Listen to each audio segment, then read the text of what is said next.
What's up YouTube? Welcome to another video. Today's video, I'm discussing some more stuff about gold, some investing stuff. Quick disclaimer, I'm not a financial advisor. The channel's for entertainment purposes only. So please do your own research, consult with a financial advisor before making investment decisions like buying gold or silver or following any of the investment strategies I discuss on this YouTube channel.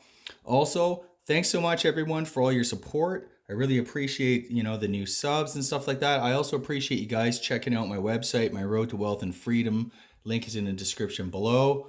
It's much appreciated. Okay, so today, October 14th, 2022, gold and silver once again are getting killed, but I did something the other day that I've never ever done before. And I don't have it here today, but just a quick background before I let you guys know what I did. So as we've been watching, the situation in the bond markets has been deteriorating. The poster child for all this chaos, of course, is the UK. They're the latest country to experience problems with their bond market and all that. And it all revolves around the bonds' use as collateral, supposedly pristine collateral. So we know that pensions were at risk of becoming insolvent because they were using some sort of derivative product, and they were using the bonds that they held, the sovereign bonds, UK gilts, that they were using that as collateral. And of course, just like when you take a mortgage on your home, your house is kind of the collateral for the loan, right? Well, the biggest sort of financial crises that have happened have been when the value of that collateral collapses, i.e., subprime in the U.S. You get a $500,000 mortgage on your home. The home value drops to 300,000 or 200,000. The value of that collateral has fallen, yet the payments and all that stuff still remain. That leads to people selling, dumping, getting rid of everything, banks foreclosing, trying to recover whatever they can because the value of the collateral that underlies the loan that was issued has deteriorated, has fallen. So same deal with government bonds. So I'm just kind of watching this, and I don't have a huge expo. Actually, I don't personally have any bonds in my portfolio. That said, I do believe my wife has a bond index fund or whatever in her retirement account or whatever. So in many ways, for the average person, bonds are unavoidable. You can't really get around. They're in your 401ks, they're in your RRSPs, they're in your pension plans, they're all over the place. And so when this stuff happens, you could be at risk of kind of taking a substantial loss. I mean, already a balanced portfolio, a 60-40 portfolio, has lost approximately about 15-20% this year. And counting, the year's not done yet. Which is literally the worst performance on record. Because typically when stocks go down, bonds rise. And that provides the ballast to that balanced portfolio. And anyway, so I just kind of want to get that out of the way. And this is a huge problem because, for 10, 12 years, we've been at zero interest rates. I mean, this is kind of like a broken record. Everyone keeps talking about this, and it's been going on forever. The stock markets are finally taking what I believe is the next leg down, despite the big rally we had yesterday. I was actually getting excited. I thought I was going to buy some stocks yesterday. And, I put my phone down for an hour and I looked at the markets, and they were up. Like, I think Dow was up 800 points, S&P, it was a huge 4% market turnaround. There was short covering and all sorts of stuff. But I say to myself, have the underlying financial conditions changed? And the answer remains no. Things are still overvalued. The Fed is still raising interest rates. All the crap that's about to hit the housing market, that has yet to even really show up. I mean, the data that banks use and that everyone's throwing out there, that's all kind of data that's dated. A few months back, maybe people were in better shape to kind of handle some of these rate rises. Well, now like we're seeing month after month, consumer spending, is increasing. No one's been able to save. The amount of energy costs have soared. Food, people are really getting squeezed with inflation, and it's sticky now. Companies have to pay more. Um, so I think kind of we're approaching this point where there's a serious question whether or not the Fed and like more broadly global central banks, but mainly the Fed because they're really at the center of all of this. Can they really bring down inflation? And I'd love to see your comments. Let me know what you guys think. Throw that up in the comments. I actually don't really know. On some level, I'm sure they're able to tamp down inflation. But what is the cost, the true cost to like the economy, to pensioners, to financial investments? It's going to be horrendous.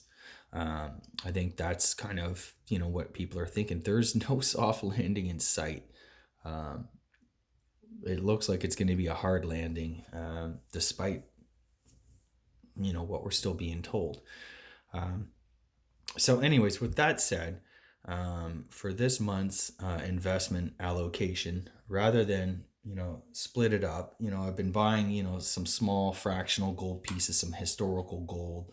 Like this is an Austrian ducat. It's a beautiful mint condition. I believe it's a brilliant uncirculated MS64, probably. I mean, a little over a tenth of an ounce. I got two of them. I got the pair, and I got this beautiful. This is a Netherlands ducat, 1928. These are original old. The Austrian ducats, they're still being produced to this day. So my guess is these aren't, although stamped 1915, there's no way this is 1915. This is probably made this year for all I know. But gold is gold. I'll accept it. I do appreciate the portrait and stuff. I'm on the lookout for a Prussian 1020 mark gold coin. The problem is that those come with hefty premiums, probably because of the historical thing. And they got a cool thing. They got like this, I don't know if it's a hawk or whatever. I do appreciate my historical gold.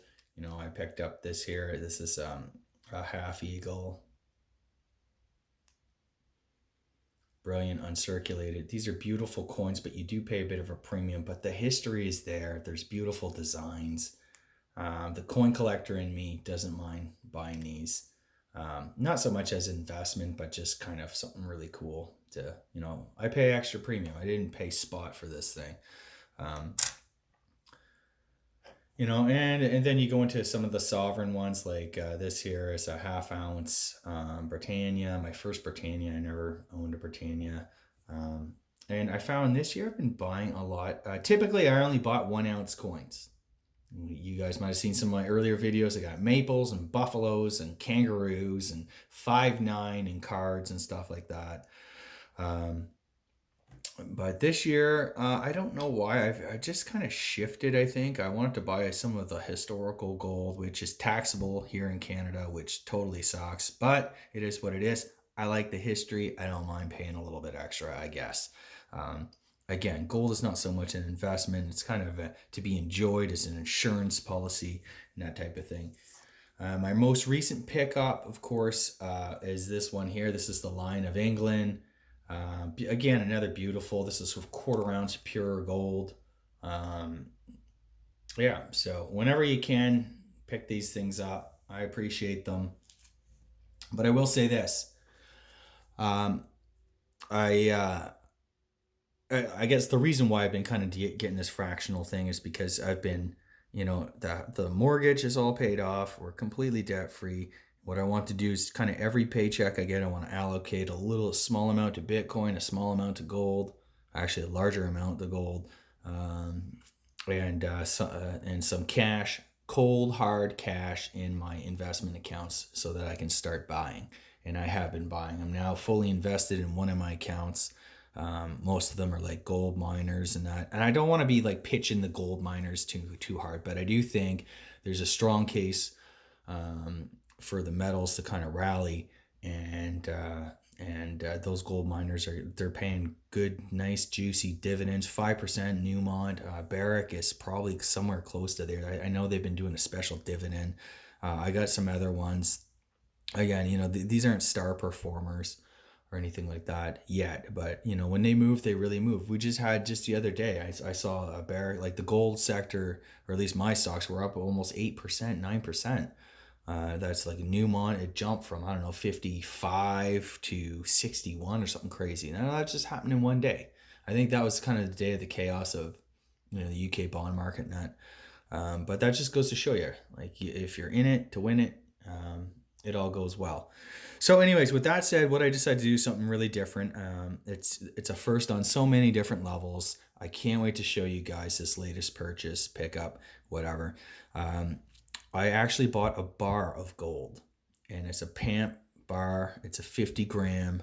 That's 1.6 ounces, a little bit better than that maybe, of gold. So I've never owned a bar of gold, and I've never owned gold greater than a 1 ounce coin. So I'm quite excited to get that. It'll probably arrive sometime next week. Of course, it has the Veriscan, so I got to kind of verify it. Although it kind of sucks. You need an iPhone. What if you don't have an iPhone? You got to kind of use your computer scanner or something like that. I'm a little bit kind of pissed about that. They should have had like, an app for Android users. But anyway, I'm at least happy that it can be verified. I'm gonna have to find somebody with an iPhone to verify this thing, but I did get it from a reputable dealer, so I'm not too concerned. But that said, you trust but verify, right? That's the mantra. So, anyways, I'm real excited to show that off to you guys. Can't wait. Let me know in the comments what you think. If you've ever bought a PAMP bar, I don't care if it's a 5 gram or a 10 ounce bar or whatever. Let me know what you guys think about that. I just bought it because I just really like the Lady Fortuna.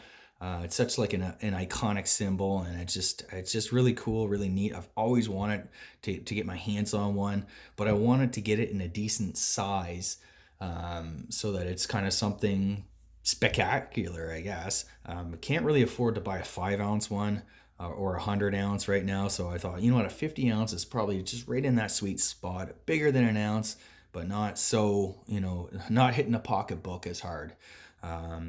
Especially with all the difficulties in financial markets and that today. So that's it for today. Thanks so much, guys, for all your support. Please share my videos far and wide. I do appreciate all your support, and we got to kind of help each other out in this community.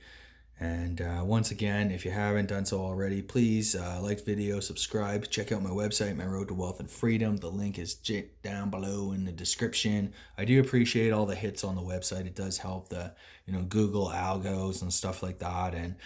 And I'm going to be publishing some more articles about gold and silver and that on the site. Right now, I've just been focusing on basically YouTube videos and dealing with crap.